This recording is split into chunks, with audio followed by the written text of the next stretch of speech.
of what Kira said. I apologize for anything that happens tonight.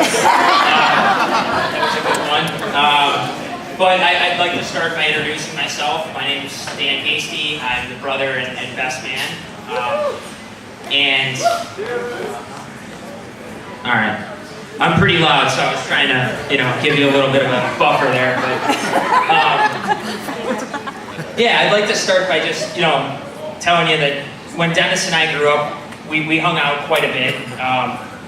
Dennis is 4 years younger than me, but he's freakishly large. So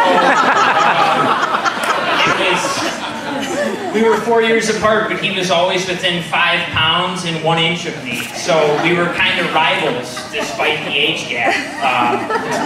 So we would compete all the time, and it was mostly fun. We would play like one-on-one football where we'd have to throw the ball to ourselves, and we like made up rules and stuff. It was a lot of fun, but when I would win, Dennis would storm off and accuse me of cheating almost immediately. You're a cheater. He was pretty competitive even back then, so we had that going for us. But like I said, for the most part, it was a lot of fun. We also used to set up in the living room. We would have NASCAR races. We would play with army men. We would have police chases. It was a lot of fun. And I remember one time in particular, we were just in the house, and I was just walking through the house, and I got to the living room, and I noticed all these cars were set up, and I was like, okay, seems pretty cool. Nobody's around, so I think I'll just play with these toys.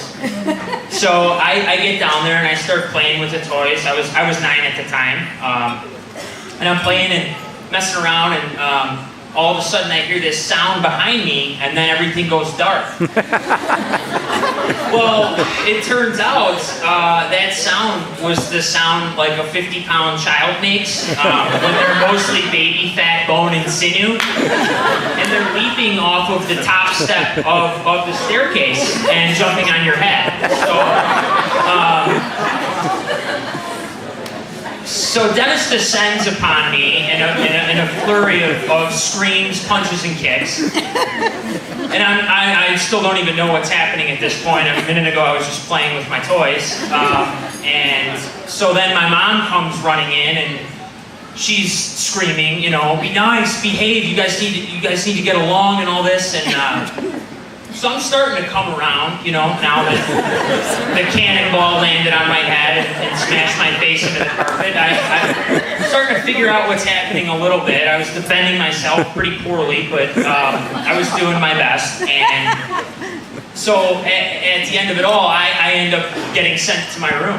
And I was like, you gotta be kidding me. But that's what happens when you're the older brother, I guess. Despite the fact that we were the same size, it was my fault. So, yeah, life with Dennis was pretty interesting. But another time, Dennis kind of got a little upset, and it wasn't nearly that severe. But was the time I met Kayleen. We were hanging out at the house, and Kayleen was supposed to be coming over for Dennis's birthday. And he obviously really liked this girl, and so we were kind of, we were like, wow, this seems like a big deal maybe. But we hadn't met her, but we were really excited, and so I and Dave and my dad were teasing Dennis, of course, that's what we do. And so we were teasing him for a while, and then Allison joined in, and Allison was teasing him. And then my mom joined in, and my mom was teasing him. And then my mom got the great idea that she and Allison should go and wait on the front porch for Kayleen to show up. Which Dennis didn't go for at all. He was not excited about that prospect. But at the end of the day, Kayleen showed up. She had balloons in her hands, I remember, and she had her grandmother's delicious homemade cake, and it was phenomenal. And she fit in like she was a long lost sister. She teased Dennis just as much as we did. So, all right, I guess you're in. But yeah, I mean, over the last few years, I've gotten to know Kayleen pretty well, or Kate Chuck, as I like to call her. So I've gotten to know her pretty well, and she's an amazing person. I usually fill the role for Dennis of talking with Kayleen about when she's at work, because Dennis gets a little squeamish, so he can't be left to talk about nursing stuff because he'll pass out.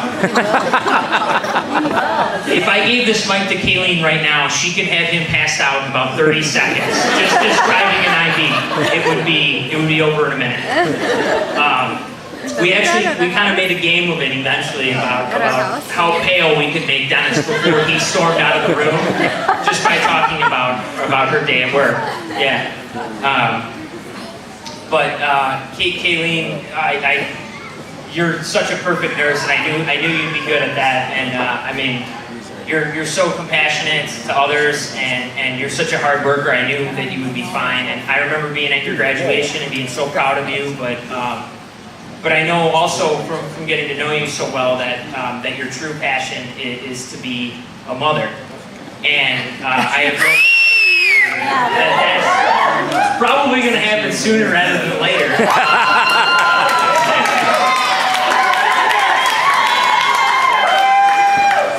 Hey, that's a stay-at-home mother.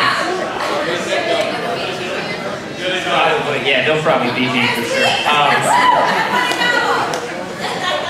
But yeah, so I mean, I've had the pleasure of actually watching them with Cash, and Cash is their dog, for those of you who don't know. But watching them raise Cash has been pretty cool. They're just awesome. They take shifts. They do all sorts of awesome stuff. I mean, they're amazing. They're gonna make amazing parents. And you know, I mean, Kayleen is just aces, and then Dennis is pretty responsible too. And even when he's not, Kate Chuck is always there to say, "Clark, quit being a moron." So they're going to be awesome. But I did want to tell one more story real quick about Dennis. Many of you have probably, or I don't know, maybe have heard this story, maybe not. But Dennis had to, a couple years back, he had to crash land an airplane. Yes. Yeah, so he was flight instructing in Texas. I think he crash landed in a field in Denton, I think it was. It was like a muddy field or something he went down in. Yeah. And the first thing I thought was, what did you do? And then I thought about it, I was like, are you okay though? And he was like, yeah, I'm okay. So that was good. And then we found out it really wasn't his fault. Apparently a mechanic didn't check the specs on the inline to see if the rotary girder was, but anyways, so everything turned out okay there, but I remember seeing a post that a fellow pilot had left on Facebook or something, but Yeah, he was saying that he happened to be on the radio when Dennis gave his Mayday call. And he said, I was departing an international flight out of DFW and heard his calm distress call. Between the four of us in the cockpit, we have about 100,000 hours of flight time. And I don't think any of us could have done a better job than he did getting the plane safely down. Yeah. Joey Dewey.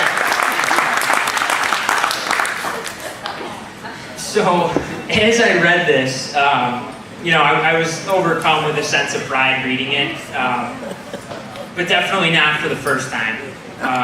Dennis, I mean, you are just an amazing person. How about that?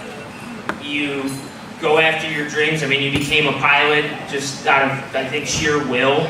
I don't know how you crashed a plane and then still they let you become a commercial pilot. Hey, I mean, he did it. So. And Captain. Yeah, captain at that, exactly. Yeah, I mean, amazing. I mean, you pounce on your problems like a bear child who has been, had his toys scattered around by an evil brother. Witnessed that firsthand, but I've also seen you overcome a lot of adversity and stuff throughout the years, and you're just an incredible person, and you're the best brother to have my back ever, and I can't say enough about you. I will say that I've physically been looking up to you for a long time now, longer than I care to admit.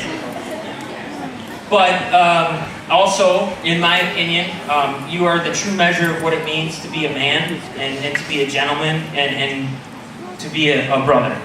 Oh, And yes. I love the hell out of you. And I just want to finish by saying that you could not have picked a better person than Kayleen to continue your journey with. Kayleen is as beautiful as she is kind, which is saying something. Everyone can see that here tonight.